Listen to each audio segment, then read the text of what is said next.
말씀입니다. 누가복음 2장 25절에서 35절의 말씀입니다. 누가복음 2장 25절에서 35절의 말씀을 우리 하나님을 경외하는 마음으로 자리에서 일어나셔서 한마음 한뜻으로 힘차게 선포하겠습니다. 예루살렘에 시므온이라 하는 사람이 있으니 이 사람은 의롭고 경건하여 이스라엘의 위로를 기다리는 자라. 성령이 그 위에 계시더라.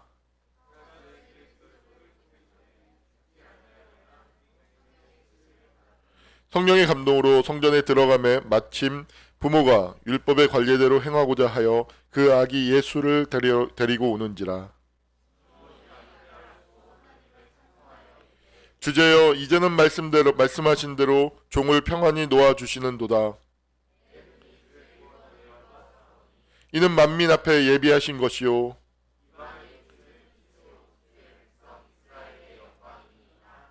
그의 부모가 그에 대한 말들을 놀랍게 여기더라.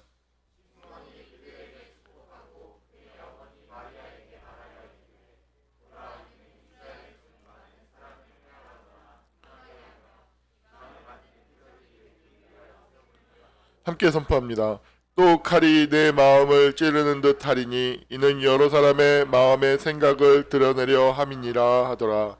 아멘. 이것은 하나님의 말씀입니다. 찬양 드리겠습니다.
앞뒤 자회님들과 함께 인사 나누겠습니다. 또 만나서 반갑습니다. 자주 봅시다.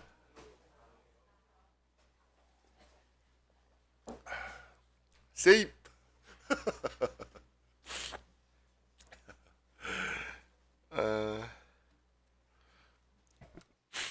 용어를 조금 정리를 해볼까요? 개념 정리를 하는 마음으로 위로부터 아래로부터 우리가 그러니까 저희 교회는 아래로부터의 영성을 많이 가지고 있죠. 이것이 사람들이 착각하는데 아래로부터의 영성은 위로부터의 영성 이렇게 얘기할 때 좀 사고할 때 혼란을 줄 수 있어서 조금 정리를 하고자 합니다. 예를 들어서 어떤 리더십 관계 안에서 위로부터라고 하면은 그것은 쉽게 말하면 권위주의입니다. 권위주의적인 생각, 상명하달, 위에서 지시하면 아래에서 착착착착착 내려오고, 또 아래로부터 위로는 잘 이야기를 못하죠. 문제가 있으면 위로 올라가지 않습니다. 왜냐하면 그 위에 사람은 그런 이야기를 들으면 불쾌하거든요. 그렇기 때문에 그런 얘기는 아래에서 커트해야 됩니다. 그것이 소위 말하는 권위주의적인 리더십. 그래서 위로부터 아래로 내려가는 상명하달의 리더십이고, 반면에 아래로부터 위로 올라가는 아래로부터의 리더십은 이렇게 귀납적으로, 우리 크리스마스 행사한 거 제가 한 거 아닙니다. 우리 아무도 여러분들이 안을 주지 않았는데 우리 지원 형제하고 예린 자매가 안을 주어서 그것을 위로 올라왔죠. 제가 그걸 받아서 공표하고 함께 하는 이런 아래로부터의 리더십, 있는 것입니다. 그런가 하면 이것이 어떤 영성, 신학, 심리학, 어떤 인문학으로 보면 조금 개념이 다릅니다. 그러니까 아래는 뒤, 그러니까 과거, 위는 미래와 연결되어져 있어요. 하나의 쌍으로. 한번 해볼까요? 아래는 뒤, 위는 앞. 이렇게 연결되어져 있는데요. 이 아래로부터라고 하는 것은 제가 발달해서 얘기할 때 제가 사용하는 이미지는 그렇습니다. 먼저 긴 시간을 통해서 정서, 엄마와의 관계를 통해서 정서가 형성이 되고요. 그 다음에 인지적인 것이 형성이 되고요.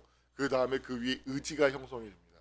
근데 이 의지에 대해서 조금 혼돈하시는 분들이 많은데 제가 의지라는 말을 쓸 때는 제가 이 의지라는 말을 어디서 많이 배웠냐면 사실은 니체의 철학에서 많이 배웠는데 아폴론적인 것, 디오니소스적인 것과 아폴론적인 것의 결합을 통해서 그리스의 비극의 탄생을 이야기하거든요. 그것은 다시 말하면 디오니소스적인 것은 그러니까 감정, 에너지, 정서이고요. 그 위에는 그것을 담아내는 인지, 언어, 이성이고요. 이 두 가지가 만났을 때 하나의 행위가 나타나는 비극, 어떤 행위 안에는 의지가 나타나죠. 의지가 나타나고 그 의지를 일관된 의지의 실현을 통해서 비로소 무엇이 나타나냐면 정체성이 나타납니다. 사람들이 정체성과 자의식을 혼돈합니다. 자의식은 보편적인 개념입니다. 누구나 가지고 있습니다. 그러나 정체성을 가지고 있는 사람은 많지 않습니다. 정체성을 가진 사람은 많지 않습니다. 어찌 보면 우리 인생 자체가 의미의 결실은 결국엔 자기 정체성으로 나타날 수밖에 없는데요. 그 정체성을 가지고 있는 사람은 많지 않습니다. 그것은 굉장히 고차원적인 것입니다. 어쩌면 우리 모두가 정체성을 형성하기 위해서 이 세상에 태어난 사람들입니다. 그 정체성이 하나의 전에 지난 시간에 얘기했던 것처럼 의미의 결정체이거든요.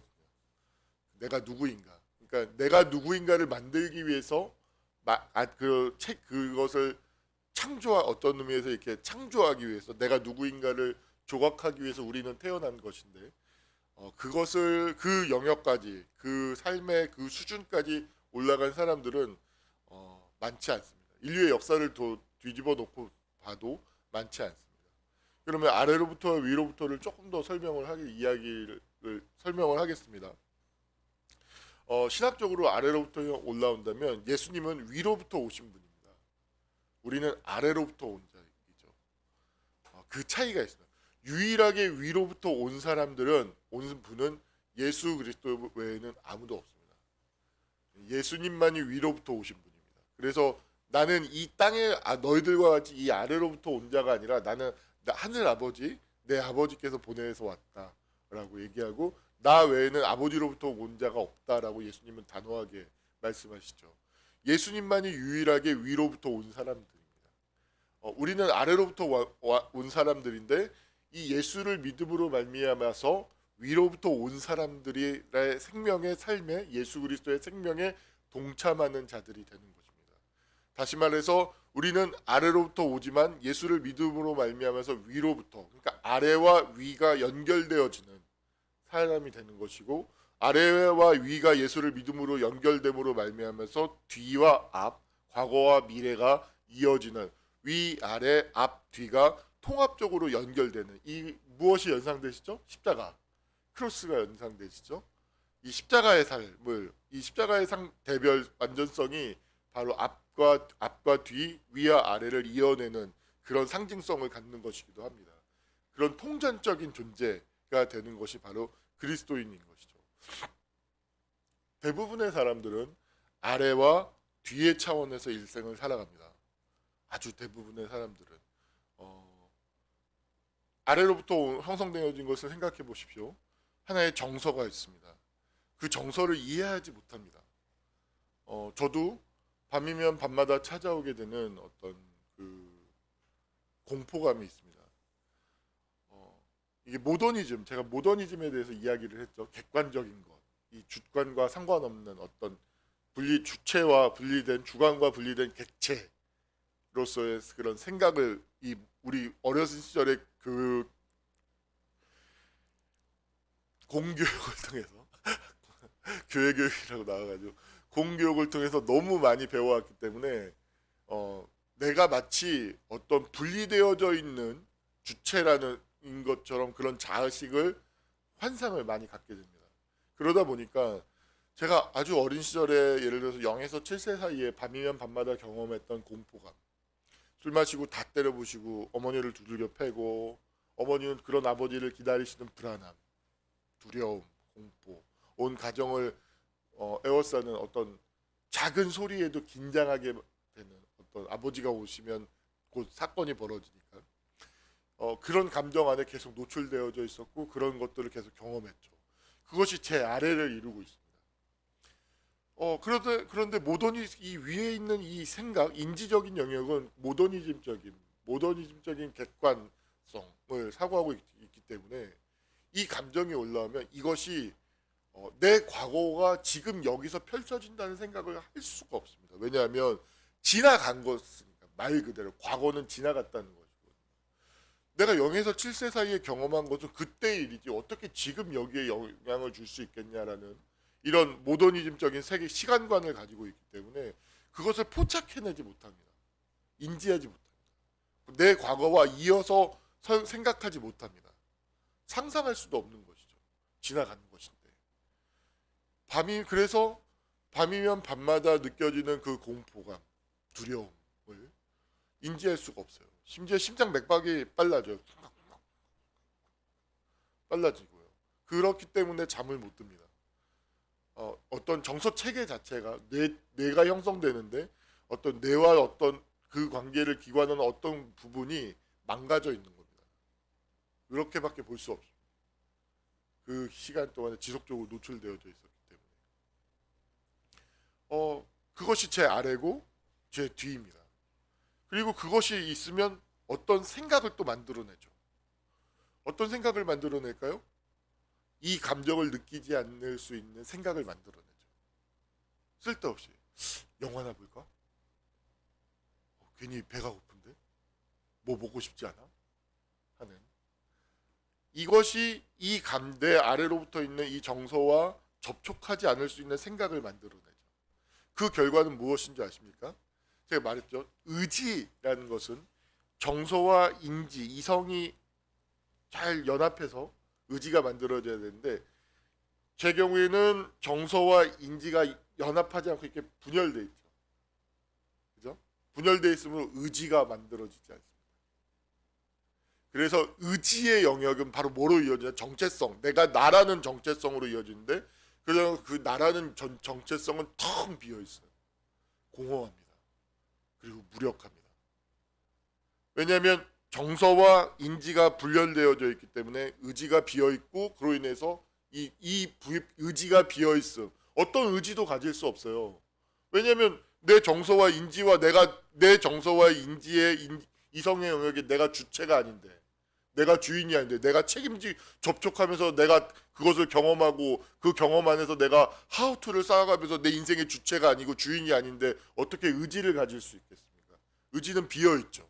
비어진 의지를 하고 있는 나는 정체성은 뭐죠? 무력감으로 다가옵니다. 그래서 무력합니다. 왜냐하면 아무것도 하려고 하지 않으려고 하기 때문인 거죠.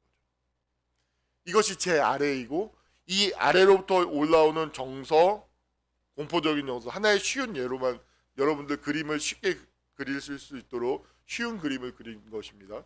정서, 이성, 의지, 정체성.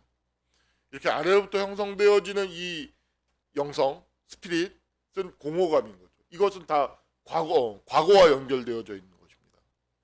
그러다 보니까 이 상태에서 있는 사람들은 무엇을 할 수 없냐? 꿈꿀 수 없습니다. 무엇도 꿈꿀 수 없습니다. 이런 상태에 있는 사람들에게 미래는 무엇이냐면 이 상태가 계속 고착된 상태에서 계속 시간이 흘러가는 겁니다. 무엇을 하든지 내 아래를 느끼지 않을 수 있는 생각에 집착하게 되고요. 내 아래를 느끼지 않을 수 있는 생각을 무엇인가를 할 때 쾌락이 오거든요. 도파민. 제가 늘 얘기했지만 이 소비주의 사회, 소비사회, 우리 사회를 규정하는 무엇인가를 소비할 때 이 아래를 느끼지 않을 수 있거든요. 너무 그러다 보니까 쾌락이 크고요. 그러다 보니까 그 공허감과 불안, 무력감을 느끼지 않을 수 있는 효용감을 무엇인가를 소비할 때 느끼게 좋거든요. 그러니까 그 사람들의 일생은 정말 죄송하지만 무엇인가를 소비하는 일생으로 흘러갑니다. 내용이 다르죠.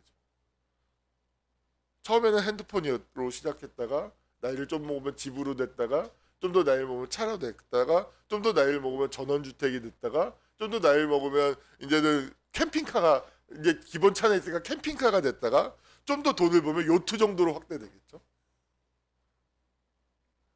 이 정도쯤 돼. 이렇게 인생 살다가 그냥 가는 겁니다. 정말 죄송하지만 그렇다면 그 사람은 그런 인생은 정말 죄송하지만 그 정체성이라고 하는 의미의 결정체는 맺지 못합니다. 자기 삶의 주인이었던 적은 한 번도 없는 것입니다. 그러면 아래로부터 예수 그리스도께서 예수를 믿는 것은 그러면 이 아래 무엇일까요? 이 위로부터의 영성과 위로부터의 리더십이 이어져 있는데요. 위로부터의 리더십이 가지고 있는 가장 큰 문제점은 이 아래로부터를 무시하고 간과한다는 것입니다. 하나님은 예수님은 이 땅에 오셔서 이 아래로부터를 회복하시려고 하시는 거죠. 그리고 이 아래로부터의 신앙을, 영성을, 마음을, 이 체계를 회복함을 통해서 위로부터가 가능하게 됩니다. 이것이 회복되어지지 않았는데 이 위로부터가 오게 되면요, 이 사람들은 의존적이고 굉장히 수동적인 사람들이 되어집니다. 왜냐하면 자기 정서로와 인지와 의지와 정체성이 통합되어져 있지 않은데 위로부터 어떤 명령이 딱 주어지고 이것입니다 하면은 자기 아래를 다 무시하고 그것을 맹목적으로 따라가는, 의존하는, 종속된 사람이 됩니다. 정말 매우 마음이 아프지만 우리 한국 교회의 많은 과거의 모습들이 바로 이러한 모양을 갖고 있습니다. 그래서 아래를 상대하지 않습니다. 자기 아래를. 저희 교회의 차이점은 무엇이냐면 이 아래로부터를 회복함으로 말미암아 암 속에서 위에로부터의 영성을 회복하는 것이죠. 통합적인 것입니다. 아래와 위를, 뒤와 앞을 통합하는 신앙인 것이죠. 그래서 오늘 말씀에서 이 기다림이라고 하는 것, 이 그리움, 기다림, 이것은 미래를 보는 거죠. 이 그리움의 감정 상태, 기다림의 상태가 바로 위로부터의 신앙을 시작하는, 위로부터의 삶을 시작하는 바로 그 시작점, 변곡점이라고 할 수 있는 것이거든요. 여러분 보십시오. 오늘 말씀에 나오는 이 시므이라는 이 예언자 노인입니다. 죽음을 얼마 앞두지 않고 있는 이 사람이 기다림의 삶을 살았습니다. 여러분 누군가를 기다려본 적 있으십니까? 예를 들어서 전쟁이 났어요. 전쟁까지는 얘기할 것도 없군요. 그냥 가까운 우리 다 이미 지나오고 그걸 경험할까요? 군대 간 남자를 기다리지 않죠. 군대 간 남자를 기다리지 않고 군대 가서 갔다 온 남자를 별로 좋아하지 않습니다. 기다린 여자를 또 군대 갔다 온 놈들은 또 별로 좋아하지 않습니다. 왜일까요? 그 사람을 기다리기엔 내 아래가 말을 듣지 않습니다. 예를 들어서 유선이를 제가 기다린다고 합시다. 제가 여자고 별로 기다리지 못할 것 같은데요.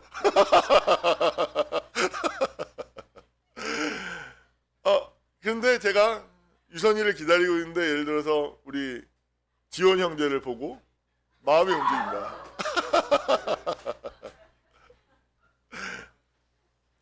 기다림이 가능하지 않습니다. 왜냐하면 내 아래로부터의 정서가 누군가를 볼 때 마음이 움직이죠. 그러면서 인지적인 것도 움직이고 의지가 바뀝니다. 그래서 기다림이 불가능하게 되는 것이죠. 그런데 예를 들어서 우리 유선 형제가 어떤 그 만남이 왜 기다림이 불가능하냐? 그만큼 통합적이지 않은 상태, 다시 말해서 성숙한 상태에서 만남이 이루어지지 않았기 때문입니다. 그건 당연한 것입니다.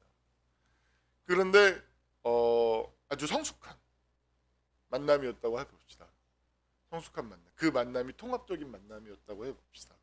만났을 때 자신의 정서를 나눌 수 있었고, 그리고 그 정서를 이해할 수 있는 이성의 영역이 그 만남을 통해서 확대되고, 그리고 그 만남을 통해서 내 삶의 의지, 어떤 그전엔 되게 무력하고 공허함을 느꼈는데 이 사람을 만남으로 말미암아서 생기가 있어지고 뭔가 삶이 더 나아지는 걸 느꼈어요. 그리고 그런 그 만남을 통해서 내가 뭔가 내 정체성이 새롭게 형성되는 걸 가졌어요. 이런 만남을 가졌다고 해봅시다. 그런데 딴 사람을 봐요. 좀 멋진 사람이라고 해봅시다. 그렇다고 해서 그 사람을 향해서 마음이 가지는 않습니다. 아, 멋있지. 저 친구 참 멋있어. 하지만 그렇게 마음이 움직이지 않습니다. 왜일까요? 그런 이 만남이 통합적인 만남, 진정한 만남, 진정성 있는 만남이었기 때문이죠. 그래서 기다릴 수 있게 되는 것입니다. 그리고 그 기다림이라고 하는 것은 무엇을 기대하는 것일까요? 기다림은 기대감이죠. 미래에 대한 기대감. 저 사람과 함께 했을 때의 그 삶에 대한 기대감이 그려지는 겁니다. 다시 말해서 보이지 않는 것을 보는 것이죠. 이 미래라는 것은 여기서 보이지 않는 것을 보는 것이 인간에게 있어서 가장 고차원적인 능력이라고 했습니다. 모든 발달은 보이지 않는 것을 보는 겁니다. 늘 쉽게 얘기하는 아이폰. 스티브 잡스. 남들은 아무것도 보고 있지 않을 때 혼자서 상상 속에서 보고 있는 거예요. 야, 터치로 다 이거 다이얼 뚝뚝뚝 누르는 거 있는데 야, 왜 이런 게 있어? 그냥 화면에서 건드리면 안 돼? 딱 보니까 LG 초콜릿 보는 벌써 그걸 실현하고 있어. 저게 되네. 화면 터치하면 되는 거지. 꼭 그런 게 이게 그때만 해도 이거 슬라이드였거든요. 어떻게 하면 멋있게 탁 나올 것인가. 그 결정체가 매트릭스였죠. 탁 하면 탁 나와가지고 그걸 멋있게 하는 그런 거 말고 이렇게 탁 보이지 않는 걸 보는 거예요. 그걸 실현한 거죠. 가장 인간에게 있어서 가장 차원이 높은 영역인 것이에요. 마찬가지입니다. 누군가를 기다릴 수 있다는 것은 그 사람과 함께하는 미래를 볼 수 있는 거죠. 미래가 그려지고 그 미래가 그려졌을 때 비로소 기다릴 수 있는 거예요. 그런데 왜 누군가를 못 기다릴까요? 그거는 내 아래로부터 오는 그 만남이 예를 들어서 내 정서의 결핍을 채우고자 하는 만남이었다고 해봅시다.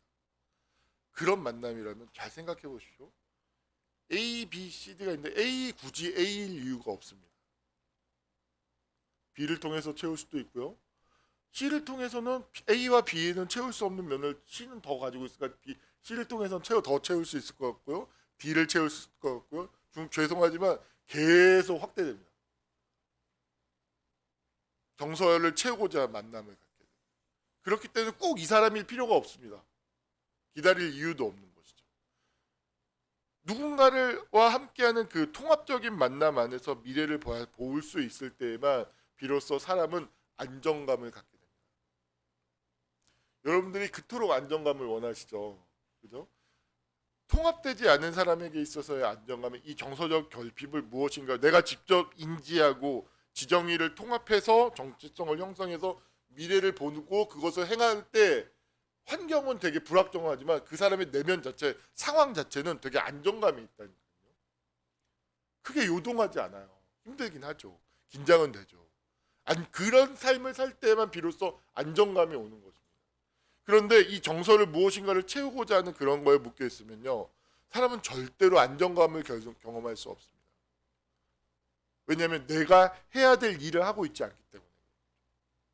내가 통합해야지만 되는 영역은 나만이 할 수 있는 겁니다. 누구도 대신할 수 없고 대신해 주지도 않습니다. 대신 될 수도 없는 것이고요. 그 영역에서의 삶은 내가 해야 되는 것이죠. 바로 그 책임을 일깨우는 것이 그 통합의 책임을 일깨우는 것이 바로 신앙인 것입니다. 신앙.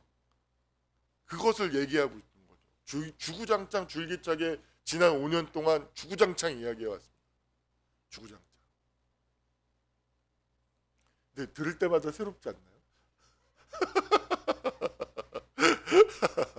그건 가야 할 길이 멀기 때문이죠. 새로운 얘기를 하는 게 아닙니다, 여러분. 5년 동안 계속해서 일관되게 같은 이야기를 계속해 옵니다. 무엇인가를 기다리는 삶은 무엇인가를 볼 수 있는 삶인데 기다림, 그리움을 가질 수 있는 사람은 통합된 사람만이 가능하다는 거죠. 그러니까 오늘 말씀에 나오는 시므이가 일생을 예수 그 굉장한 고통 속에서 결핍과 상실 속에 있었지만 그 기다림 하나로 삶을 버틸 수 있었던 것입니다. 견딜 수 있었던 것입니다. 보십시오. 메시아를 보고 기뻐요. 근데 아기에 불과해요. 뭔가 엄청난 일이 일어난 것도 아니에요. 뭐가 그렇게 기뻐요? 이 아기를 통해서 이 시므이는 지금 이 인류의 미래, 인간의 미래를 보는 것입니다. 보이지 않는 것을 보고 있는 거죠. 비전하고 있는 것입니다. 너무너무 감격스러운 것입니다. 그래서 경배하고 찬양할 수 있는 거죠. 여러분, 어제는 황금과 유황과 모략에 대해서 이야기했지만 예수 그리스도로 말미암아서 이 미래를 회복한 사람들이 예수 하나님을 기뻐하는 사람들. 미래를 가지고 있는 사람, 소망을 가지고 있는 사람, 비전을 가지고 있는 사람, 이 비전을 정말 미래를 가지고 있는 이 자기 인생이 어떤 내 미래에 대한 기대감이 있는 거예요. 여러분 10년 뒤에 자기 자신에 대한 기대감이 있습니까? 10년 뒤 내 모습에 대한 기대감이 있습니까? 그 미래? 그걸 가지고 내 가슴이 쿵쾅쿵쾅 뜁니까? 그걸로 인해서 기뻐합니까? 그게 안 되면 여러분 아직도 신앙이 가야 할 길이 먼 거예요. 정말 신앙 하나님을 믿는 사람은 미래를 가지고 있어요. 그 미래를 보이지 않는 그 미래를 실현하는 그 짜릿짜릿함, 그 쫀득쫀득한 찌릿찌릿찌릿, 오 100만 볼트 전류인데 감전되지 않는 그 찌릿찌릿함, 뭔가 찌릿찌릿한데 고통스럽지 않고 뭔가 쾌감을 기쁨을 주는 그 짜릿함이 있죠. 그 미래를 가지고 있는 사람. 그게 신앙을 가지고 있는 사람. 하나님이 주시는 가장 값진 선물입니다. 그 비전이. 정말로.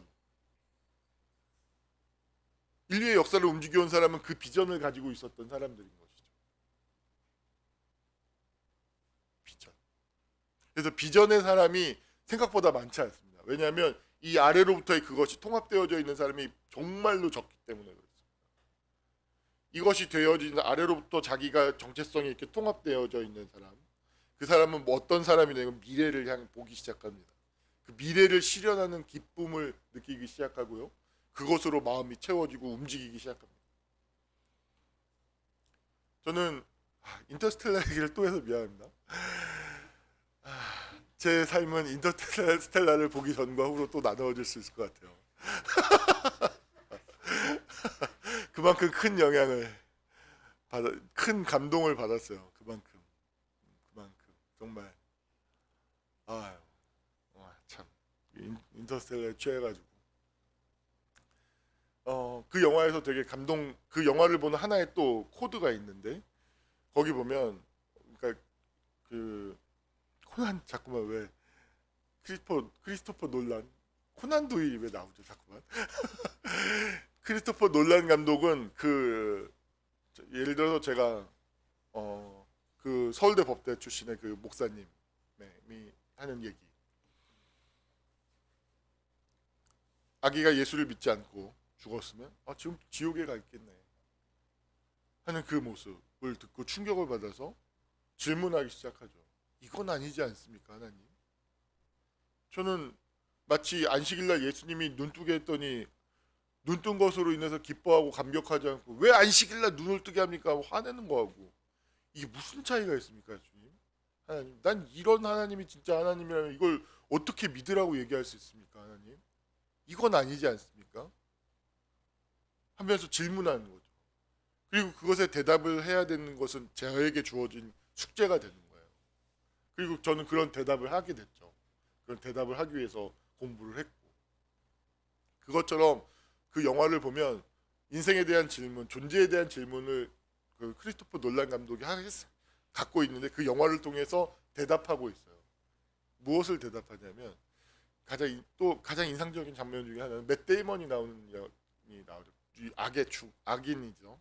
그 악인이라는데 그런 어떤 악인이 아니라 생존에 집착하는 사람이에요. 생존하는 것, 경쟁하는 것, 살려고 하는 것. 그러니까 인간을 동물처럼 생각하는 거죠. 그것이 가장 큰 행위의 동기가 된다라고 생각하는 사람이에요. 그 역시 마찬가지로 그래서 누군가를 불러들이게 생존하게 해서 누군가를 거짓말하고 속이고 죽입니다. 서슴지 않고. 그 본인의 세계관이 그러다 보니까 그런 세계관을 실현하는 인간이죠. 그런데 그 사람과 싸우는 그 쿠퍼는 굉장히 소극적으로 싸웁니다. 생존하기 위해서. 이 사람이 어떤 사람인지 알았음에도 불구하고 적극적으로 죽이려고 하지 않습니다. 소극적으로 의도적인 거죠. 그것은 무엇이냐면 인간에게는 그 생존의 본능보다 더 강한 동기가 있다라는 거예요. 그것이 바로 인간성, 사람을 사람 되게 하는, 동물과 구별되게 하는 이 아래로부터의 인간이 아닌 이 위를 가지고 있는 차원의 인간이 있는데 그것이 무엇이냐? 그것은 바로 약속, 사랑이라는 거예요. 쿠퍼는 그 맷 데이먼보다 더 강력하게 살려고 해요. 포기하지 않아요. 어떤 순간에서도 포기하지 않으려고 하는 그 동기가 5차원의 세계를 열어버리죠. 딸과 약속을 지켜야 되고 난 딸에게 돌아오기로 약속을 했고 그 딸이 내가 거짓말을 했다라는 그 사실을 알고 더 견딜 수가 없어 합니다. 내가 생존하겠다는 그 동기가 아니라 딸과의 약속을 지키겠다는 그 마음이 훨씬 더 강력하게 인간으로 하여금 한계를 넘어서게 하고 절망 앞에서도 절대 희망을 굴하지 않고 앞으로 나아가게 한다는 것을 놀란 감독은 보여주고 있는 거죠. 그 대목에서 엄청나게 감동을 받았어요. 나도 그렇게 생각해. 놀란. 친구. 동지야 동지. 나도 그런 결론에 나도 도달했는데 너 나랑 똑같구나. 좀 덜 외롭다. 놀란도 내 친구야 이제. 내 형인가? 형님이야 형님. 그래서 놀란은 형님으로 모시기로 했어 내가 마음 안에서. 나랑 똑같아. 나도 그렇게 생각해. 역시 생존보다 더 가치 있고 더 높은 게 있는 거야. 하는 거죠. 그리고 그 사람도 어떻게든 살리려고 합니다. 맷 데이먼조차도. 그리고 그것이 그 약속을 지키고자 하는 열망, 그것이 포기하지 않게 만드는, 굴하지 않게 만드는 동기가 되는 것. 사랑. 인간은 아래로부터 오는 그런 진화된 그런 존재가 아니라 위로부터 임하는 어떤 사랑, 감동, 비전, 보이지 않는 것을 보는 것을 통해서 그 사람이 사람 될 수 있다는 것을 이야기하고 있는 것이죠. 그게 바로 기다림인 거죠. 딸이 나를 기다리고 있고 아빠는 내 약속을 지킬 거라는 그 기다리고 있다라는 그 사실을 절대로 놓지 않는 것. 그것이 의미인 것이죠. 그것이 의지를 만들어내고 그것이 정체성을 만들어내는 거예요. 날 기다리고 있다는 것이죠. 저는 그 장면에서 또 예수님이 하나님이 보이지 않습니까? 하나님이 예수 그리스도를 이 땅에 보내는 그 마음이 보이지 않습니까?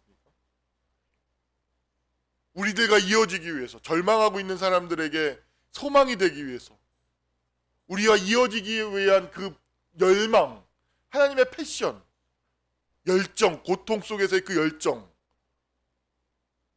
그게 기독교입니다. 우리를 결코 혼자 두지 않으려고 하는,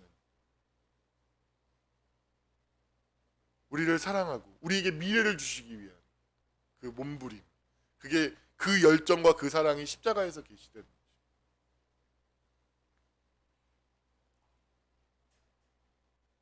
기다림. 여러분, 자기의 미래를 기다리고 있습니까? 기다리지 못한다면 절망하고 있는 겁니다. 절망이 딴 게 아닙니다. 자기의 정서를 절망이란 말이 정말 기가 막힌 표현입니다. 바랄 망자, 끊어질 절자. 바라는 것을 보지 않고 있는 상태가 끊어져 있는 상태. 제가 아까 말했죠. 자신의 정서가 되게 어두워요. 제가 가진 공포감. 그걸 보지 않고 있어요. 그게 바로 절망하고 있는 겁니다. 오늘 이상하게 통닭이 땡기지 않아? 이상하게 영화가 보고 싶지 않아? 이게 바로 절망하고 있는 상태라는 겁니다. 절망. 자기가 봐야 될 것을 보지 않고 있는 것. 그로 말미암아서 무엇을 잃어버려? 미래를 봐야 되는데 미래를 보지 않고 있어요. 절망입니다. 절망. 내가 내 인생의 주체이고 주인인데 내 미래를 보고 있지 않아요. 기다리고 있지 않아요. 절망하고 있는 겁니다. 절망.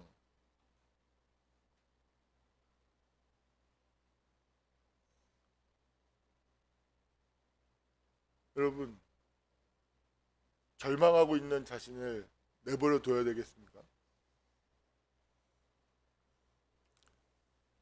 자신을 사랑한다는 건 자기 인생에 대해서 책임을 진다는 겁니다.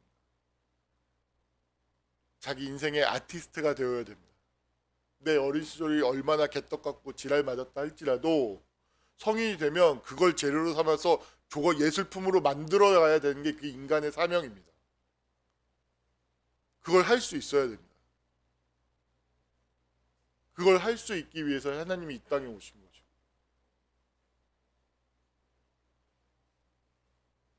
우리 앞뒤 좌우에 있는 분들과 함께 이렇게 한번 얘기해요. 당신은 당신 인생의 아티스트여야 됩니다. 합니다라고.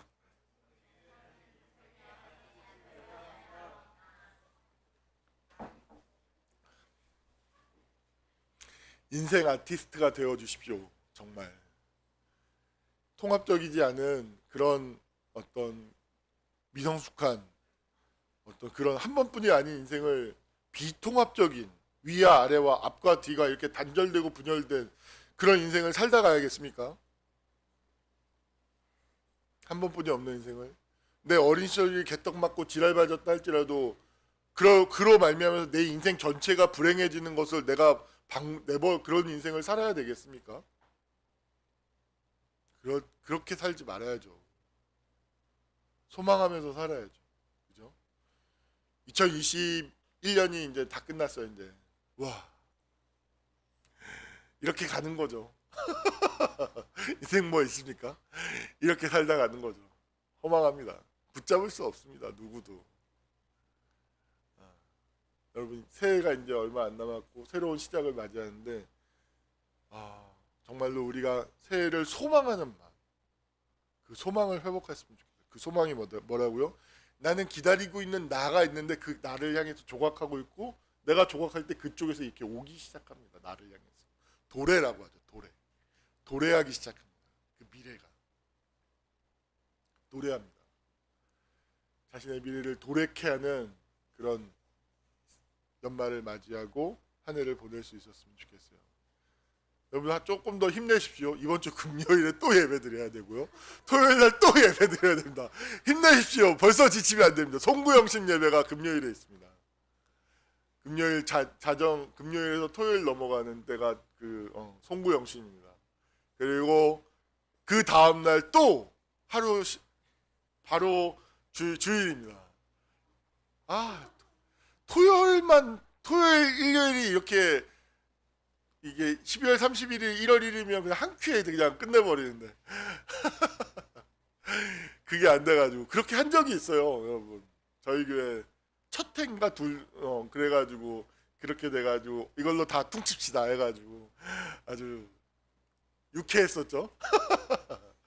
그러니까 힘내십시오. 이것이 이 함께 이렇게 예배드리고 하는 것이 여러분 삶의 의미가 되고 또 소망이 될 수 있도록 예배를 하나님 앞에 더 힘차게 드릴 수 있었으면 좋겠습니다. 제가 기도하고 마치겠습니다. 사역사하시는 아버지 하나님,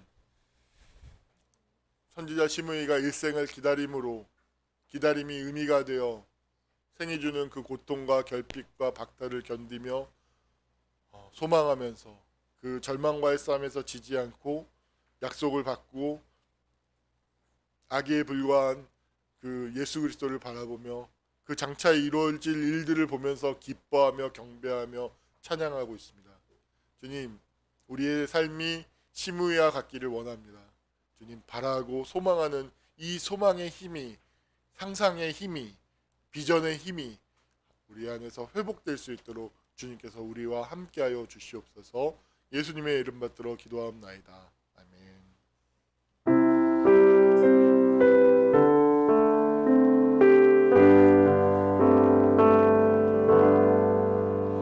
전능하신 나의 주 찬양 드리면서